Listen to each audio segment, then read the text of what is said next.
Bismillahirrahmanirrahim. Assalamualaikum warahmatullahi wabarakatuh. Waalaikumsalam warahmatullahi wabarakatuh. Perkenalkan, kami dari kelompok 2 akan mempresentasikan yang dibuat oleh para ahli.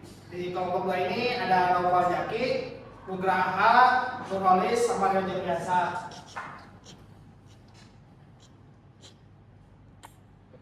Nah, yang pertama ini ada industri cloud computing.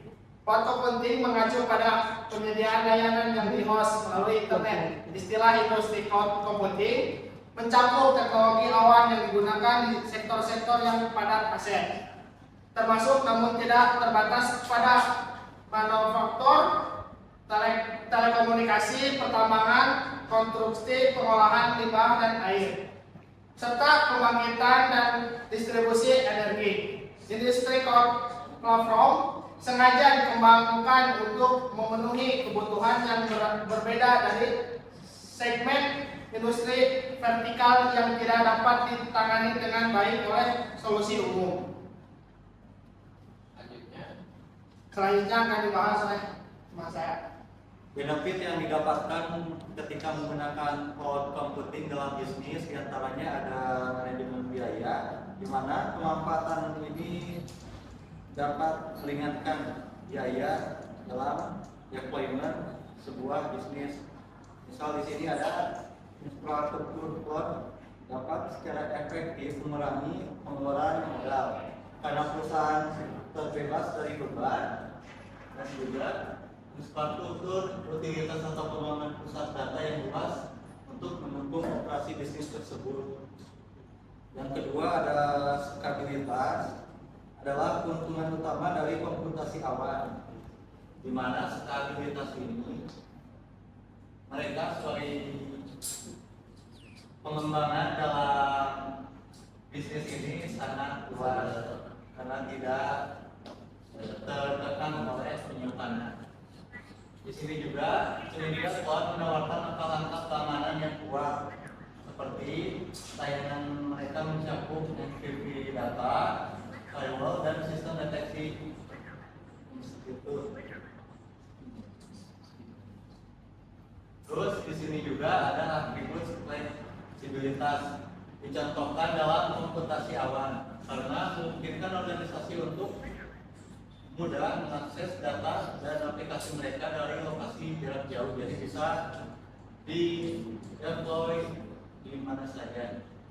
Di sini juga keuntungan cloud computing untuk bisnis itu bisa kolaborasi, di mana difasilitasi oleh cloud computing memungkinkan tim untuk terlibat dalam kolaborasi proyek secara real time terlepas dari penyebaran geografis mereka.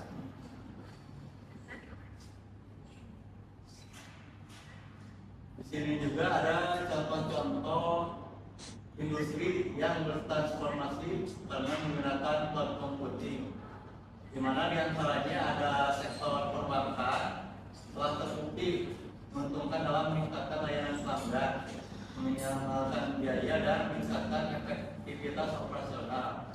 Di bidang retail juga di sini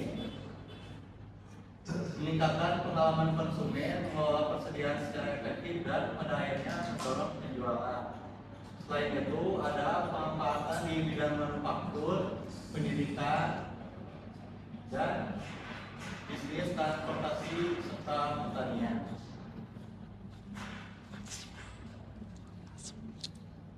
Terima kasih buat Bapak D.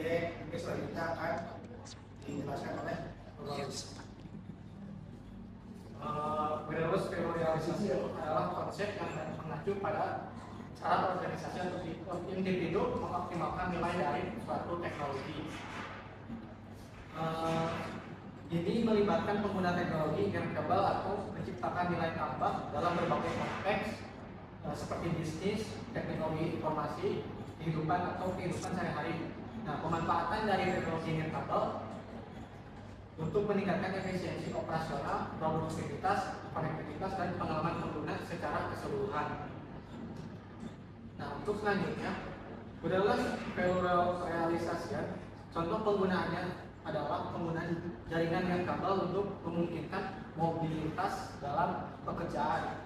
bermain atau berkomunikasi yang dapat meningkatkan efisiensi dan produktivitas. Dan maksud dari Netcable ini bahwa suatu perangkat tersebut bisa terkoneksi secara Netcable tanpa ada suatu perangkat keras yang digunakan.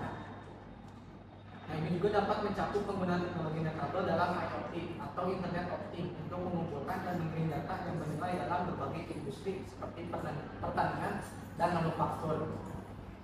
Lalu selanjutnya adalah pemanfaatan realisasinya. Yang pertama adalah penggunaan komunikasi. Nah, dari pemanfaatan teknologi Netcable seperti ponsel dan internet memungkinkan kita untuk berkomunikasi satu sama lain. Lalu yang kedua adalah akses internet yang fleksibel. Dimanapun kita berada dan kapanpun kita berada, kita dapat mengakses internet yang lebih fleksibel di rumah ataupun tempat kerja. Lalu peralatan portable ini memungkinkan kita untuk bekerja, belajar, dan bermain secara fleksibel. Lalu poin keempat, kemudahan berbagai informasi. Dengan teknologi Netcable, kita dapat mengakses informasi yang begitu luas dan banyak di jaring internet. Lalu poin kelima adalah IoT atau Internet of Things. Ini berarti bahwa perangkat yang kita miliki seperti termostat pintar atau lampu lihat dan perangkat rumah lainnya dapat terhubung ke internet dan dapat dikendalikan secara Netcable atau meningkatkan efisiensi dan kenyamanan di rumah. Lalu poin terakhir yaitu mobilitas bisnis. Nah, dalam teknologi Netcable masuk dalam dunia bisnis juga karena memungkinkan mobilitas yang lebih lancar, lebih baik, dan lebih efisien. Sehingga karyawan dapat bekerja dari luar kantor, mengakses data penting dan berkomunikasi dengan rekan kerja dan pelanggan tanpa batas geografis dan kapanpun, dimanapun. Terima kasih. Terima kasih kepada Bapak Nulis. Selanjutnya akan dijelaskan oleh Abraham. Jadi platform engineering itu sendiri adalah disiplin ilmu yang berkaitan dengan pembangunan dan pengelolaan platform teknologi yang kompleks gitu, kayak sistem operasi, core infrastruktur, computational environment yang besar dan terdistribusi.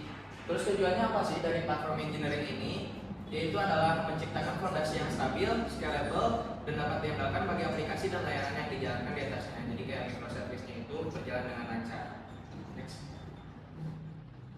Selanjutnya tugas-tugas dari platform engineering ada banyak ya.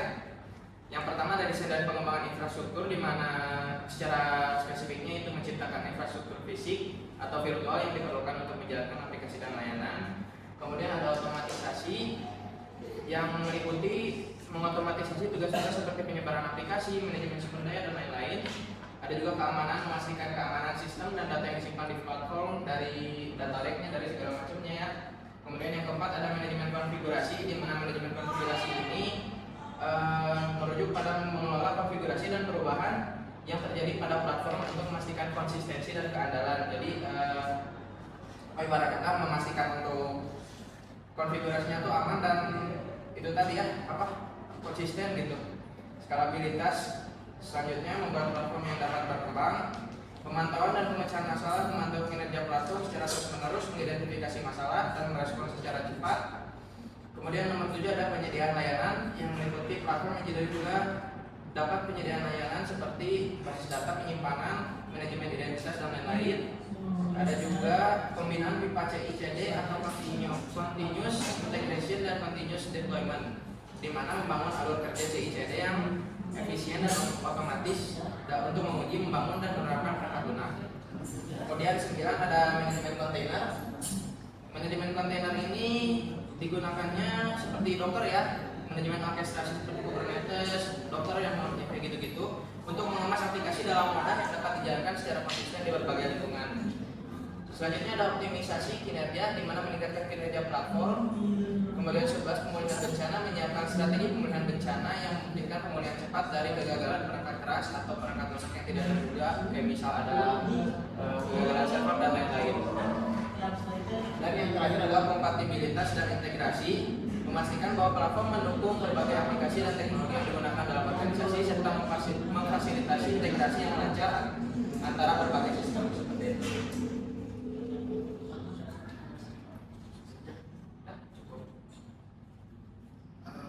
Mungkin cukup saja sekian yang kami bisa sampaikan. Mohon maaf bila ada tutur kata yang tidak baik, mohon dimaafkan.